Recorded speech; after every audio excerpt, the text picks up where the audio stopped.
मैं अपना ही विषय कैचअप करूँगी, आपका विषय जिसने विषय दिया वो जाने, उसके पास आके पढ़ो। मैंने तो दिया नहीं विषय कुछ।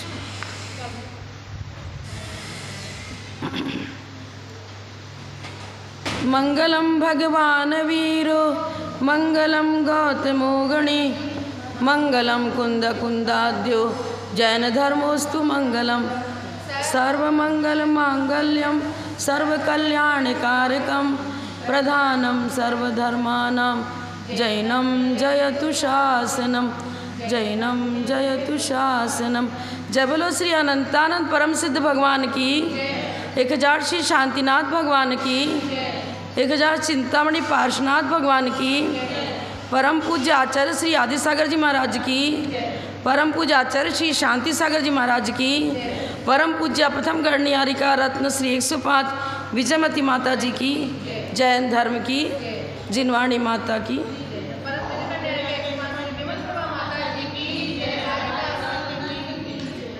नमः श्री वर्धमानाय निर्धूत कलिलात्मने सालोकानां त्रिलोकानां यद्विद्या दर्पणायते।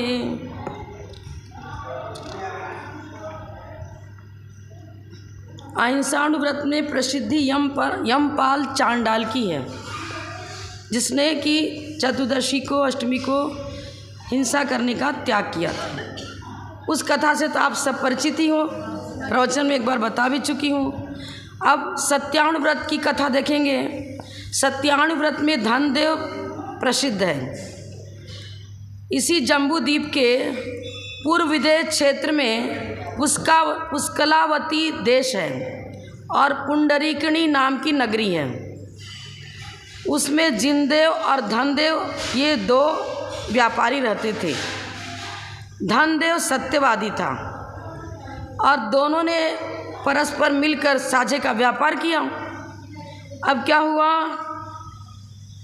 धनदेव तो सत्यवादी था, जिनदेव के अंदर लोभ आ गया और आधा आधा बिजनेस में जो लाभ हुआ वो दोनों को आधा आधा मिलना चाहिए, पर ये क्या करता, उसको हमेशा कम देता, थोड़ा सा दे देता, बाकी सब अपने पास रख लेता। झगड़ा बढ़ता गया। अब राजकीय नियम के अनुसार उन दोनों का न्याय करना था।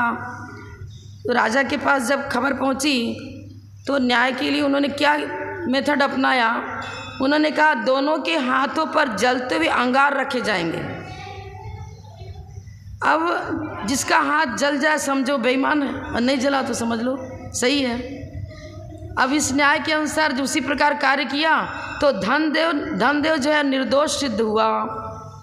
अंगार रखने के बाद भी उसके हाथ नहीं जले और इसके कारण से धनदेव की इतनी प्रसिद्धि हो गई, लोग उसकी पूजा करने लग गए, उसको सम्मान विशेष देने लग गए और वो अणुव्रतों में प्रसिद्धि को प्राप्त हुआ। और सारा धन राजा ने क्या किया, किसको दे दिया? हाँ, आधा आधा मिलने की जो बात थी वो भी गई, खत्म। अब तीसरे व्रत में, तीसरा व्रत कौन सा है? अहिंसाणुव्रत, सत्याणुव्रत, फिर आचौर्याणुव्रत। आचौर्याणुव्रत में किसकी कथा आती है? नीली। लाट देश था, उसमें भृगुकच्छ नाम का नगर था, राजा वसुपाल था। वहीं पर एक जिनदत्त नाम का सेठ रहता था, उसकी स्त्री का नाम था जिनदत्ता।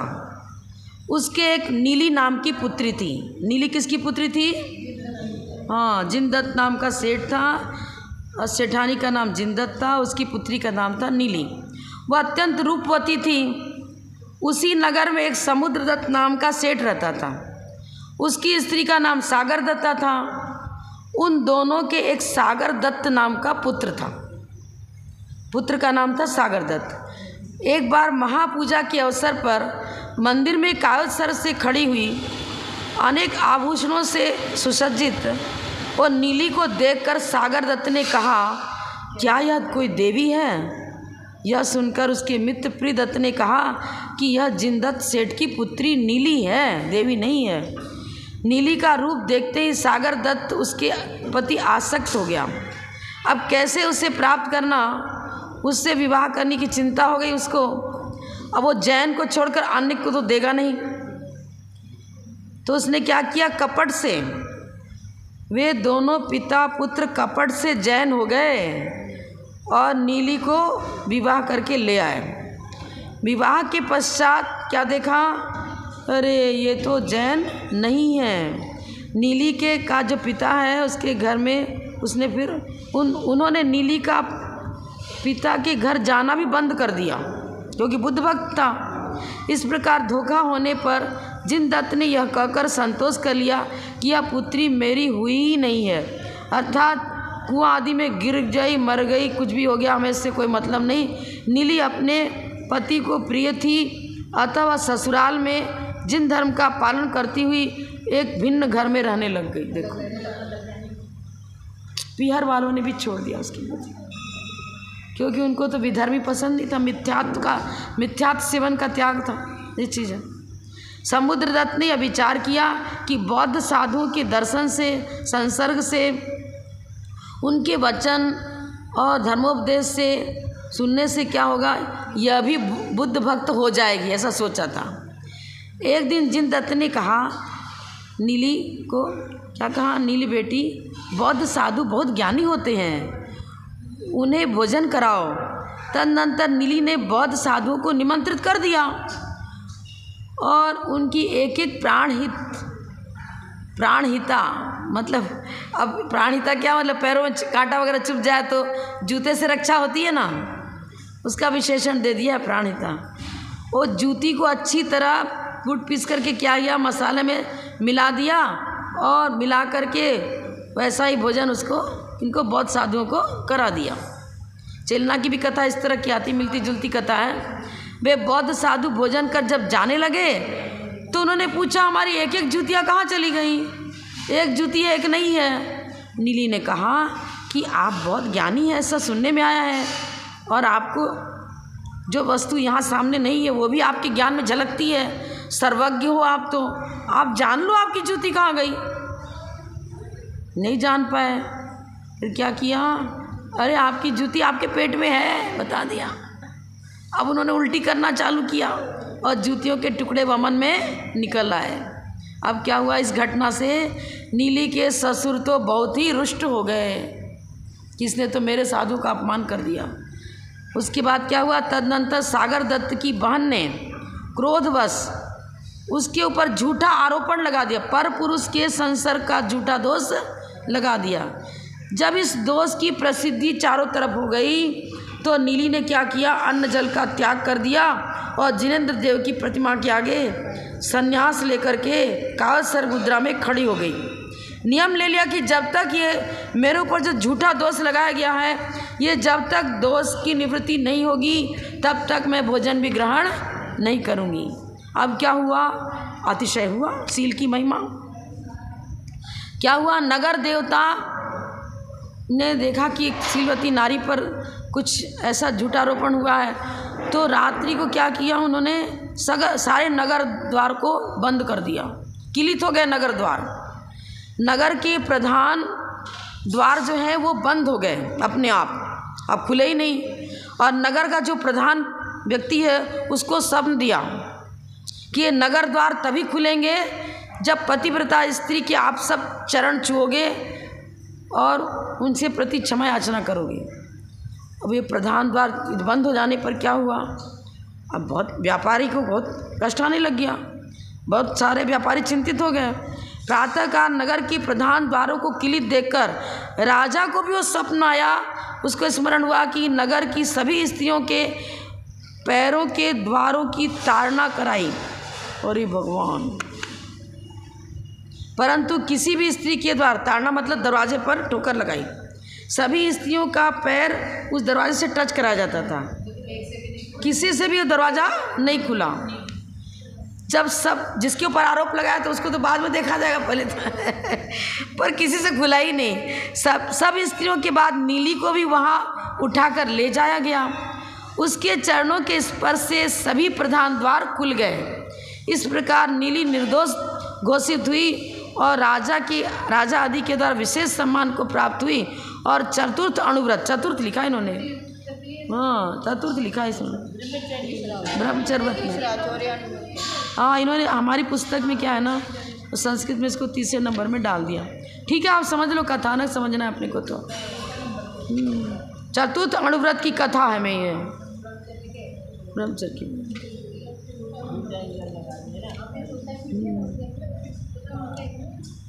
इसके बाद इसमें जय कुमार की कथा दी है। जय कुमार की कथा है इसमें। फिर आप में नहीं है कथा?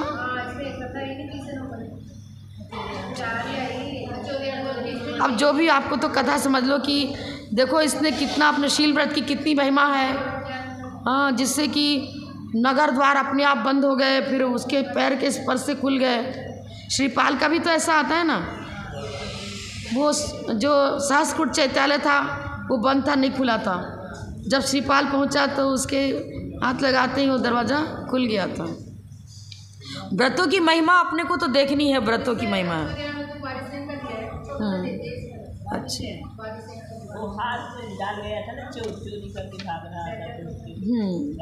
वो भी आप जानते हो वारुषेण का। तो वो तो श्मशान घाट में जाकर ऐसे ध्यान करता था जंगलों में कहीं पर भी, और उस चोर जो चोरी करके धन लाया था, हार वगैरह, वहीं इसके सामने पटक दिया। अब जो पुलिस है वो तो वहाँ पहुँच के देखा कि इसी ने चुराया होगा, और उसके ऊपर आक्षेप लगा। और राजा ने देखा तो मेरा ही पुत्र है वारुषेण, जो भी हो न्याय तो न्याय है, और उसको मृत्युदंड दे दिया। जब उस पर तलवार की वार डाली गई तो सब फूलमाला बनता गया, और फिर जय जयकार होने लग गई। राजा को भी क्षमा याचना करनी पड़ी। वही इसके व्रत के प्रभाव से सारे अतिशय, व्रत के प्रभाव से ही सारे अतिशय होते हैं। अपने को तो ये देखना है। अब जय कुमार की कथा देख लो। कुरुजांगल इसमें परिग्रह प्रमाण व्रत में दे दिया इन्होंने। सुलोचना के साथ उसका संबंध हुआ था ना। कुरुजांगल देश के हस्तिनापुर नगर में कुरुवंशी राजा सोमप्रभ रहता था। उनके जय कुमार नाम का पुत्र था। वह जय कुमार परिग्रह प्रमाण व्रत का आधारी था तथा परिग्रह प्रमाण व्रत में ये भी तो लेते हैं ना, सचित और अचित दोनों प्रकार का परिग्रह होता है। सचित परिग्रह में एक पत्नी व्रत आ जाएगा ना। सचित का मतलब घोड़ा, हाथी, घोड़ा, बैल, पति, पत्नी, पुत्र, सचित आ जाएगा सब। वह जय कुमार परिग्रह प्रमाण व्रत का आधारी था और अपनी स्त्री सुलोचना से ही संबंध रखता था।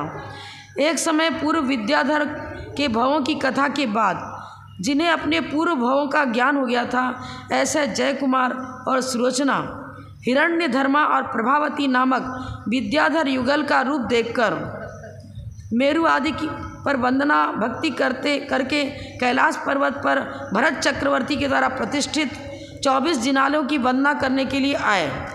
उसी अवसर पर सौधर्मिंद्र ने स्वर्ग में जय कुमार के परिग्रह प्रमाण व्रत की प्रशंसा की।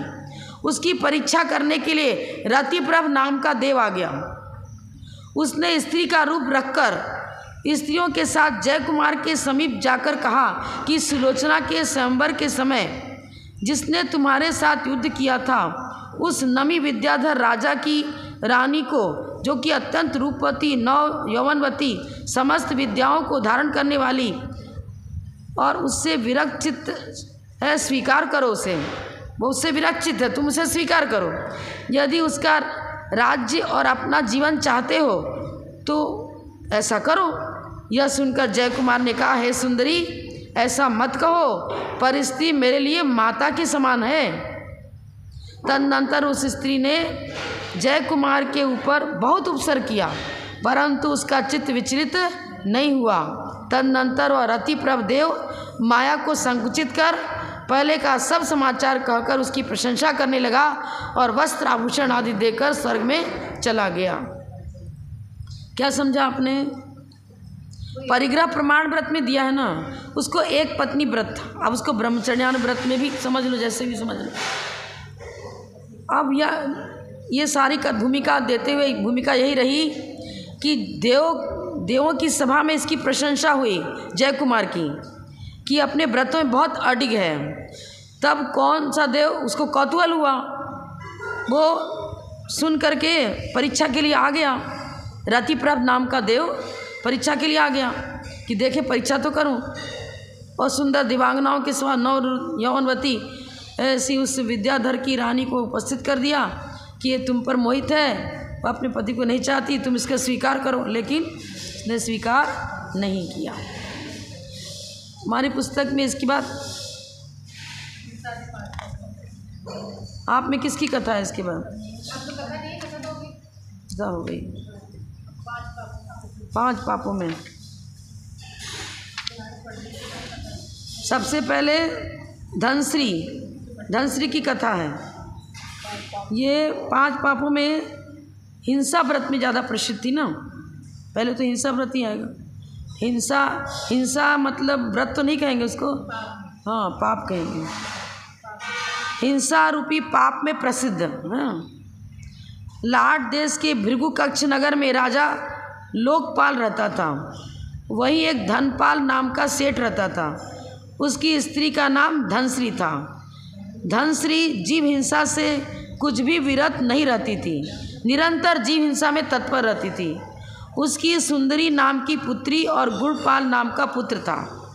जब धनश्री के पुत्र नहीं हुआ तब उसने एक कुंडल नामक बालक का पुत्र बुद्धि से पालन पोषण किया। पुत्र बुद्धि से उसको ही पुत्र मान लिया और उसका पालन पोषण करने लगी। समय पाकर जब धनपाल की मृत्यु हो गई तब धनश्री उस कुंडल के साथ कुकर्म करने लगी। हे भगवान, क्या बता रहे हैं। सुंदरी नाम की पुत्री और गुणपाल नाम का पुत्र था। इसको उसकी धनश्री जीव हिंसा से विरत नहीं रहती थी, निरंतर जीव हिंसा में तत्पर रहती थी। उसकी सुंदरी नाम की पुत्री और गुणपाल नाम का पुत्र।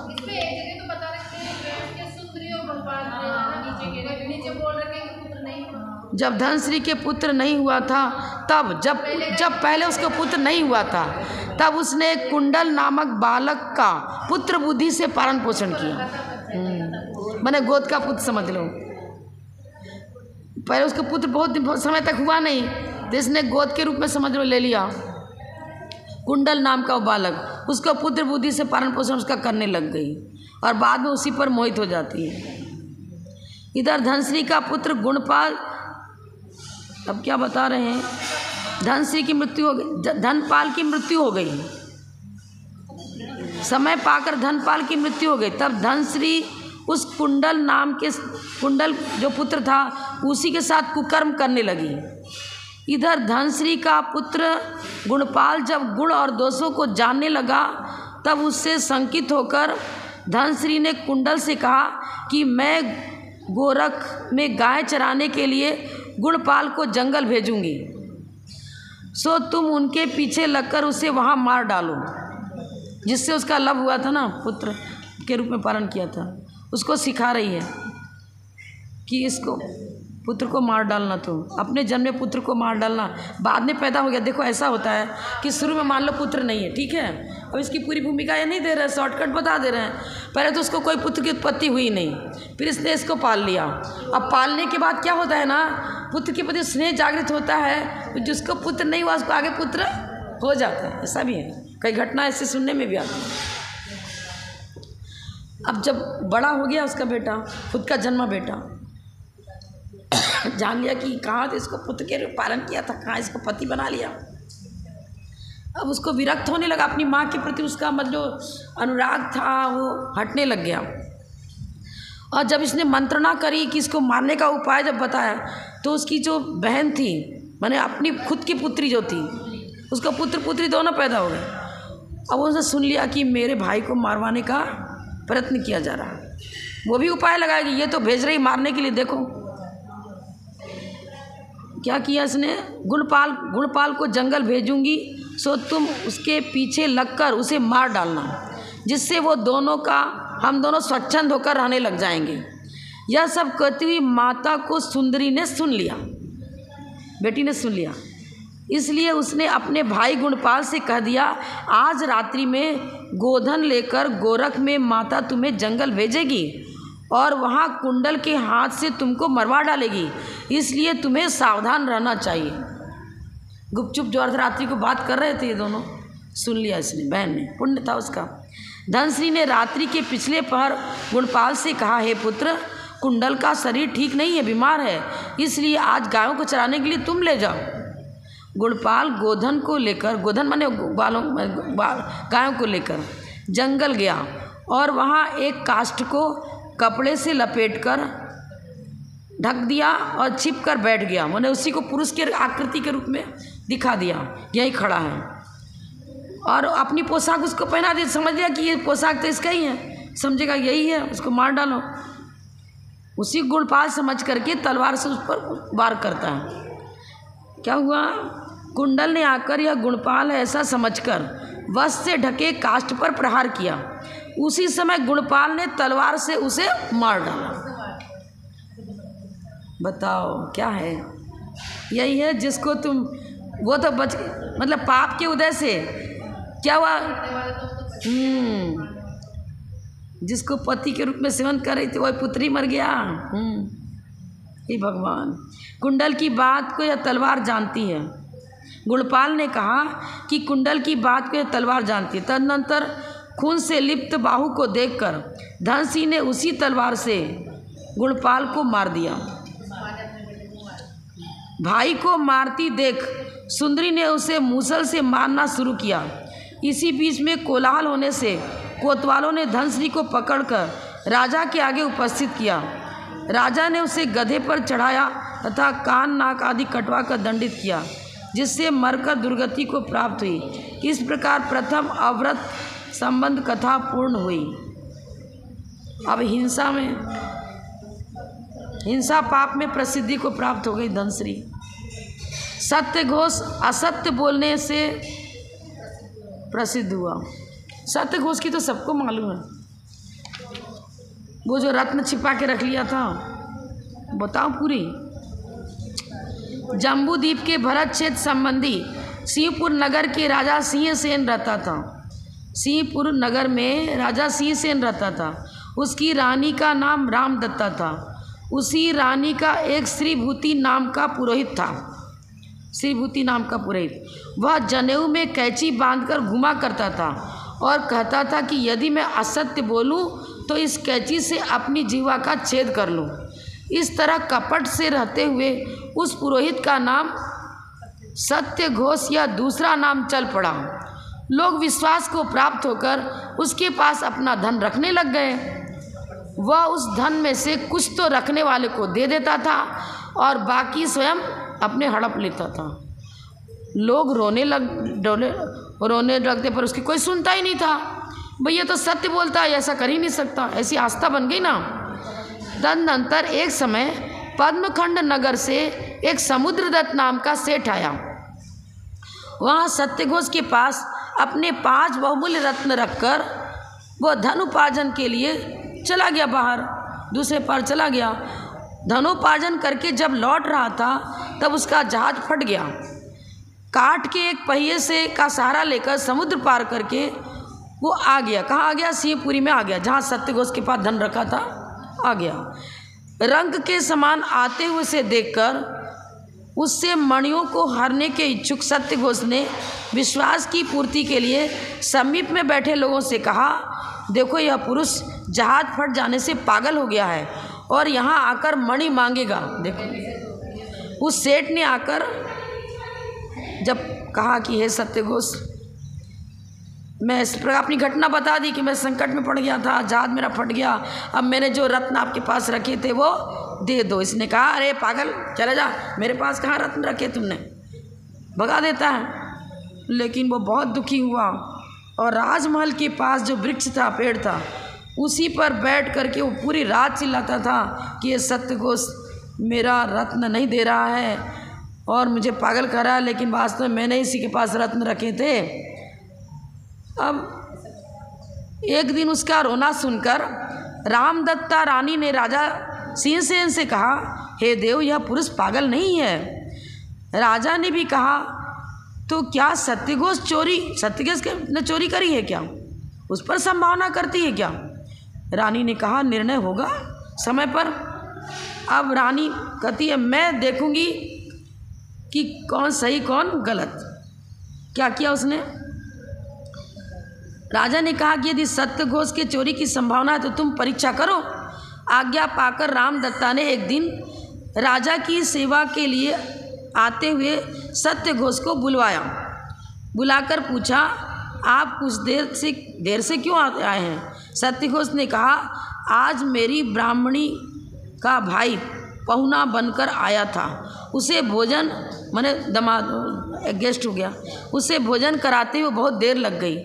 रानी ने फिर कहा, अच्छा यहाँ थोड़ी देर बैठो, मुझे बहुत शौक़ है, आज अक्ष क्रीड़ा जुआ खेलूँगी तेरे साथ। राजा भी वहाँ आ गए, उन्होंने भी कहा ऐसा ही करो।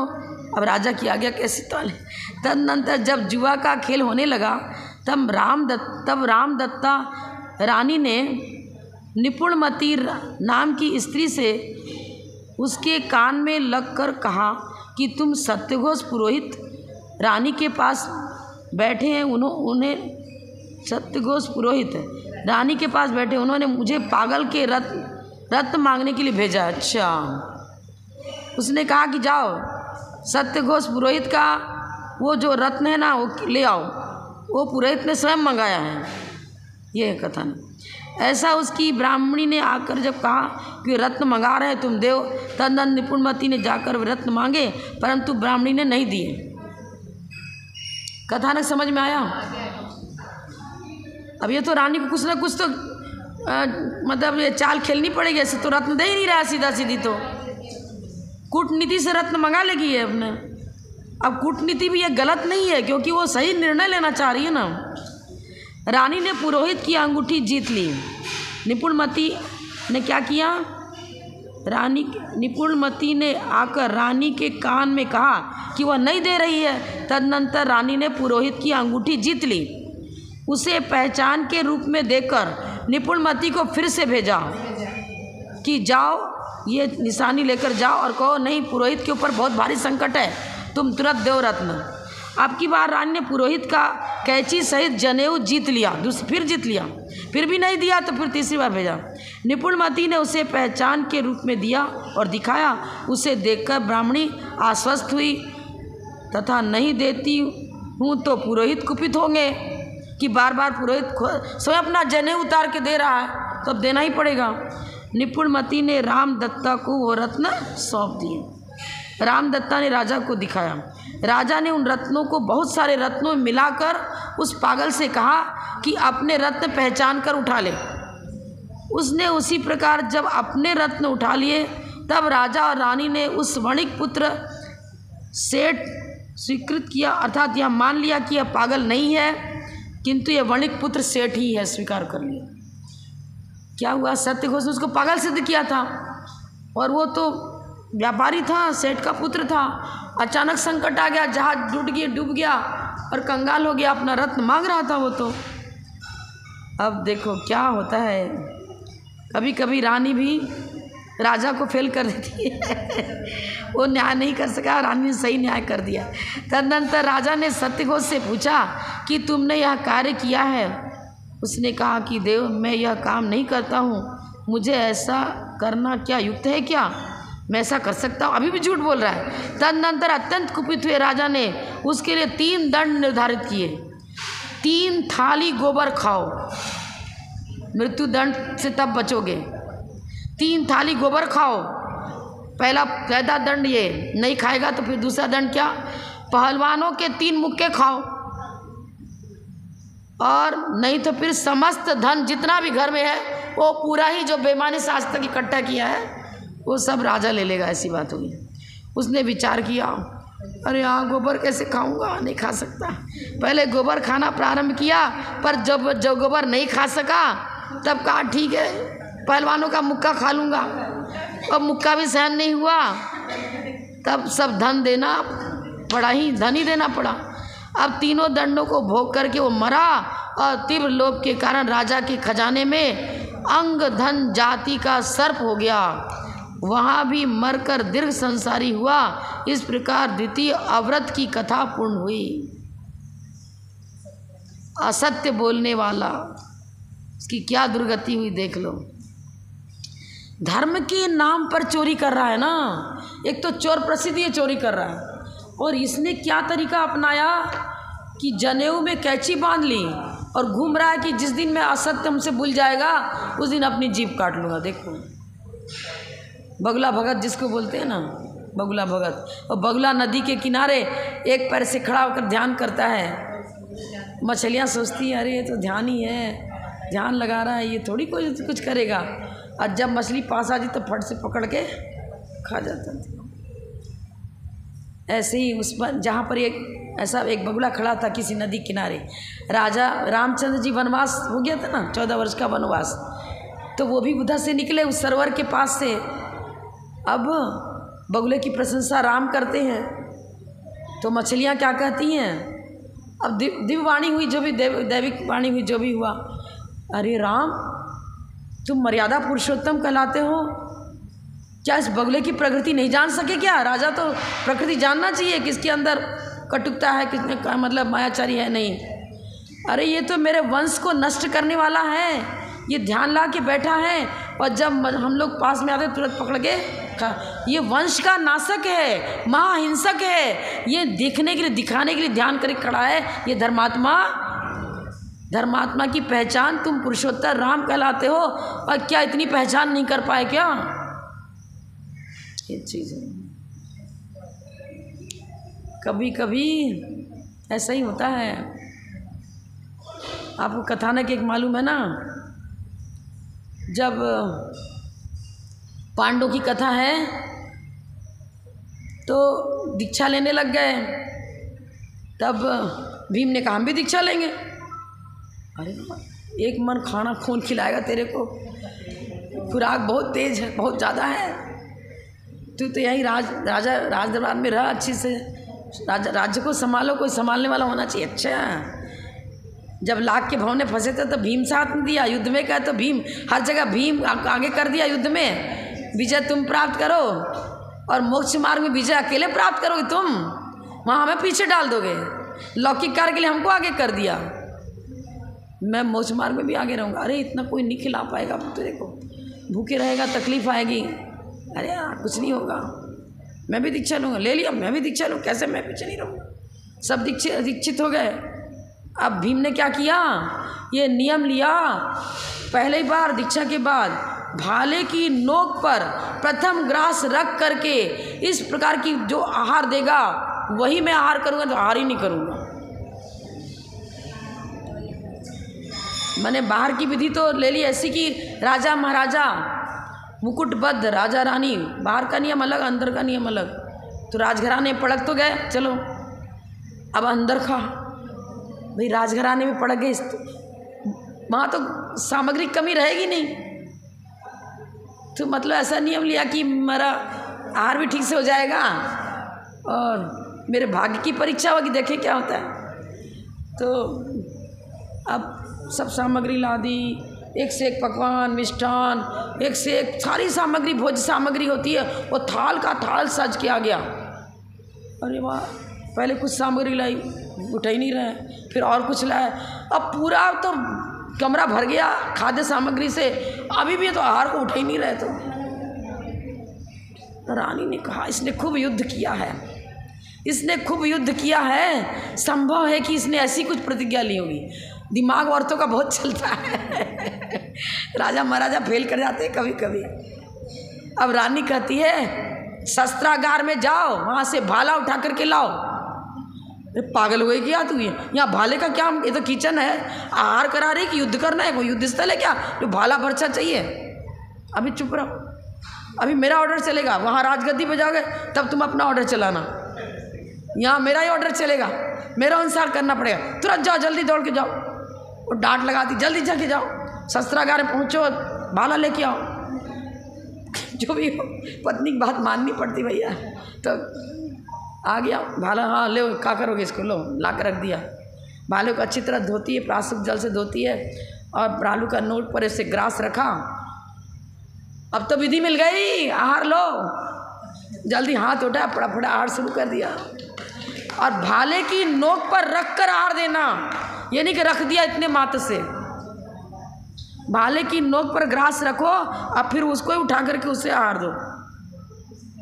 इतनी कठिन विधि भी पुण्य से मिल गई।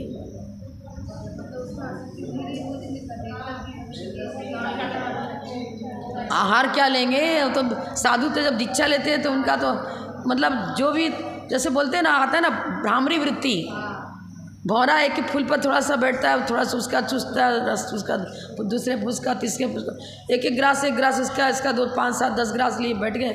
कोई ज़रूरी थोड़ी कि राजघराने में जैसा आर रथ पथ के करते थे भरपेट ही खाना। साधु को तो बताया ही है कि 2 भाग शीतकाल में 2 भाग अन्न से भरना, 1 भाग जल से लिक्विड से और 1 भाग खाली रखना। क्यों 1 भाग खाली रखना? कौन कौन आहार देने जाती चौके में? अरे हाँ कुछ तो लिया ही नहीं, कुछ तो लिया ही, तो 1 घंटा बैठ के माला फेर रहे थे क्या वहाँ चौके में? जो 1 घंटा गया तो वहाँ माला फेर रहे थे, खा नहीं रहे थे क्या? इन लोग इस सब की रोज एक ही गीत है, अरे कुछ तो लेते ही नहीं, कुछ तो लेते ही नहीं, आप तो खाते ही नहीं, खाते ही नहीं। तो हम पूछ रहे वहाँ जब गए थे पड़क करके तो क्या माला फेर रहे थे, जाप कर रहे थे क्या? और टाइम 1 घंटा कहाँ गया? लगातार मुख भी चल रहा है, खा भी रहे और आपका तो खाया ही नहीं, खाया ही नहीं। अरे वात्सल्य क्या है? हमें बुद्धू बना रहे हैं, अरे अब 9:30 होने को हो गया, कथानक फिर सुनाएंगे। पर आप देखो महिमा व्रत की बतानी है। व्रत नियम संयम एक ऐसी संपत्ति है, ये बाह्य संपत्तियों से शारीरिक साज सज्जा होती है, शारीरिक सुख मिलता है। आपने भोजन कर लिया, थोड़े समय के लिए भूख मिट गई, बस इतना ही तो हुआ ना। और भूख जीव द्रव्य को नहीं लगती है। जीव शुद्ध जीव द्रव्य तो खाता नहीं है, पीता नहीं है। सबसे पहले मोहनी कर्म, और उस मोहनी कर्म राजा है, वो सभी कर्मों को वही सक्रिय करता है। अन्य कर्मों का बंध मोहनी की सहायता के बिना होगा ही नहीं। आप सोच लो, शुभम चक्रवर्ती को खीर के प्रति राग हो गया था, जल्दी खा लूँ बहुत अच्छी सुगंध आ रही है, वो मोहनी बुद्ध था, आहार संज्ञा मोह तो था ना भोजन के प्रति। क्या हो गया? नरक में चला गया। और जितने भी हैं, चाहे ज्ञानावरण दर्शनावरण मोहनी, कोई बंद हो, मोह होता है।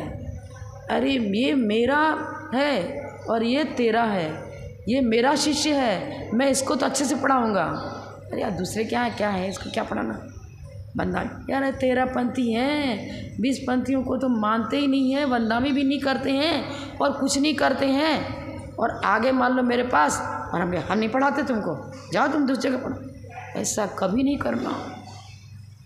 हमारे पास तो ऐसी स्थिति हुई कि 13 पंथी, जो कट्टर 13 पंथी, मतलब नाम नहीं लेंगे कौन कट्टर, आप जान लो, उनके शिष्य और उनके ब्रह्मचारी और उनकी ब्रह्मचारियों ने आकर मेरे पास कई मास रह करके अध्ययन किया।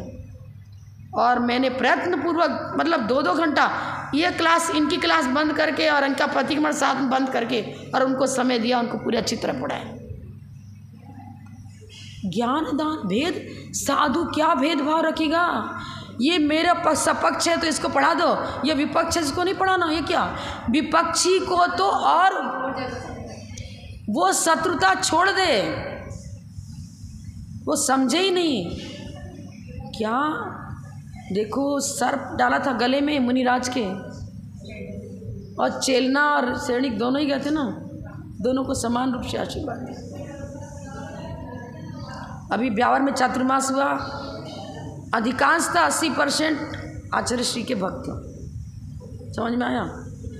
लेकिन क्लास में तो ऐसा लगता, मतलब इतना तर्क और इतनी युक्तिपूर्वक प्रश्न उत्तर करते थे, और सारा प्रश्न का सटीक उत्तर उन्हें मिलता था।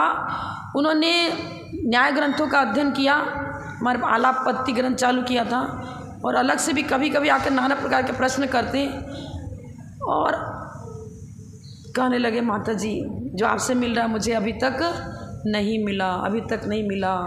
हमारी बहुत श्रद्धा है आपके प्रति, बहुत श्रद्धा है, बहुत श्रद्धा है। कुछ सेवा बताओ, कुछ सेवा बताओ। हमें कुछ चाहिए ही नहीं, मैं क्या बताऊँ, मुझे कुछ चाहिए ही नहीं। बहुत ज़्यादा कहने लग गए।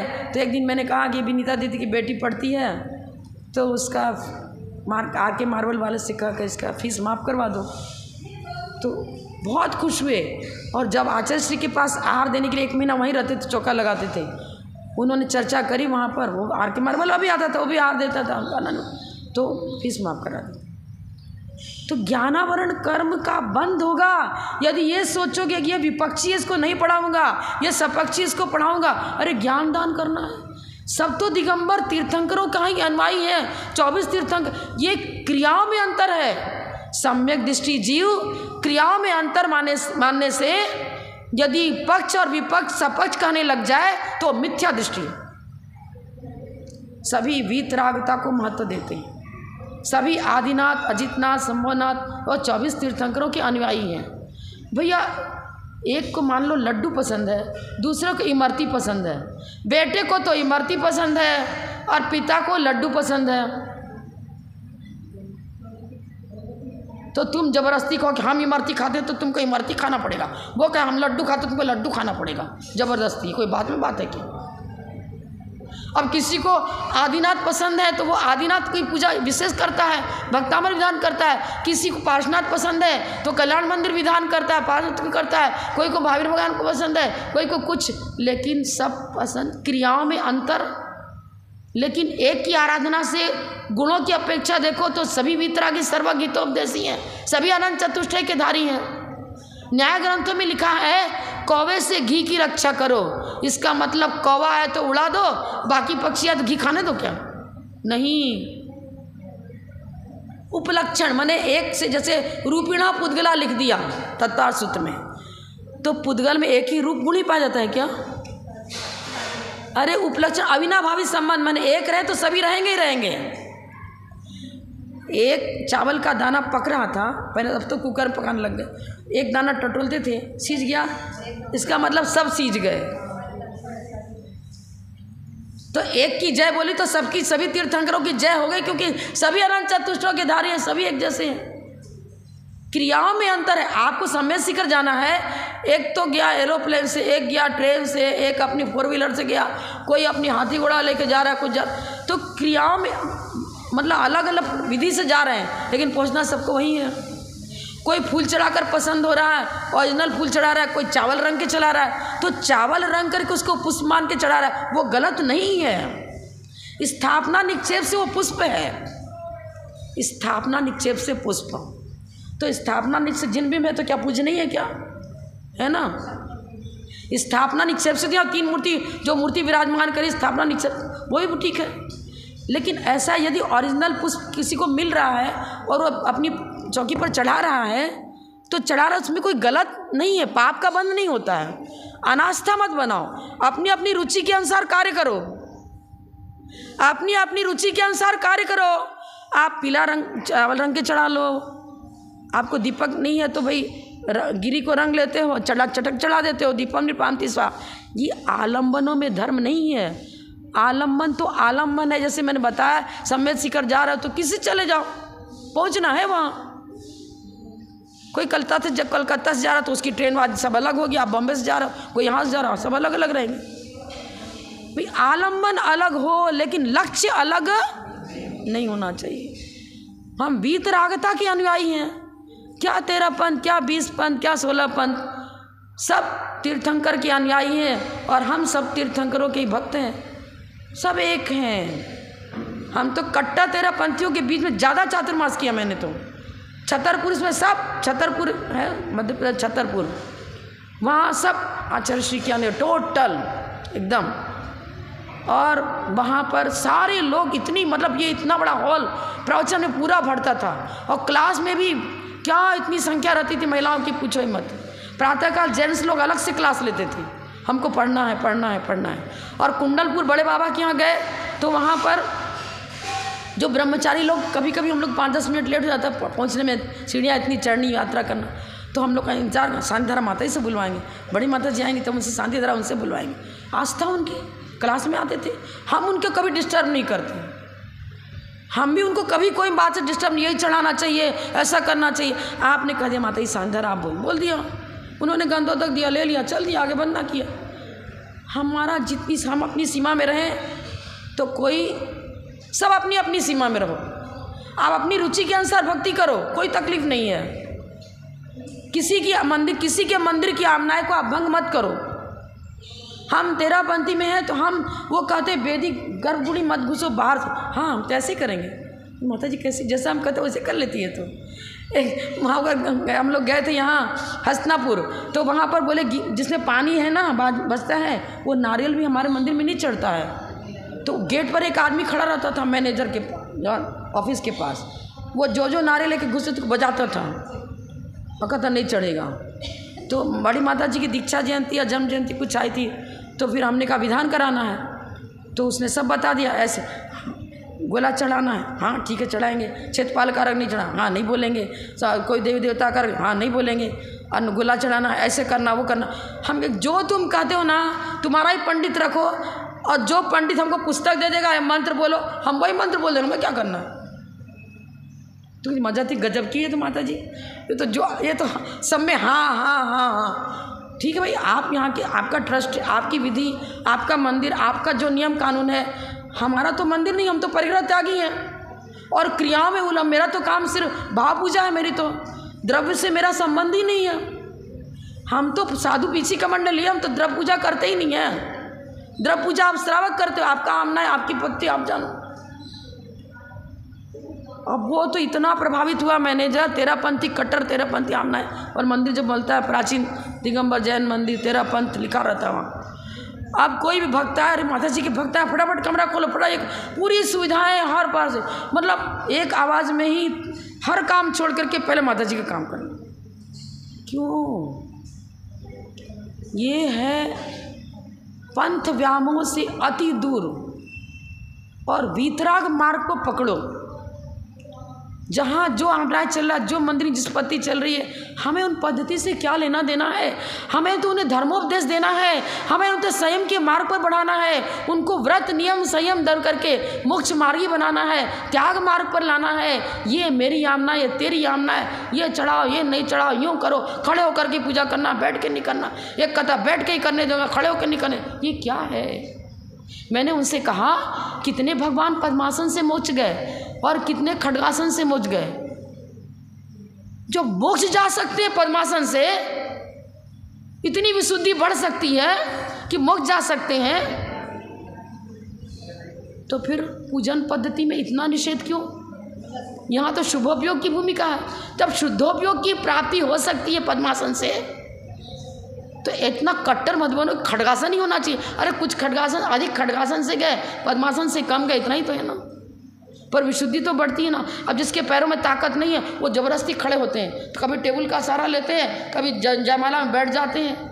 अरे आर्ध्यान की भूमिका अंदर में पैदा हो रही है, तो भाव पूजा तो खंडित हो गई, आमनाएं पल रही, आमनाएं पल रही, भाव पूजा तो खंडित हो गई। क्योंकि भाव से तो तुम अरे थक गए, अब थक गए, अब शिक्षक विधान चल रहा है, अब 10 घंटा कहाँ से बैठेंगे, खड़े रहें, कहाँ खड़े रहेंगे।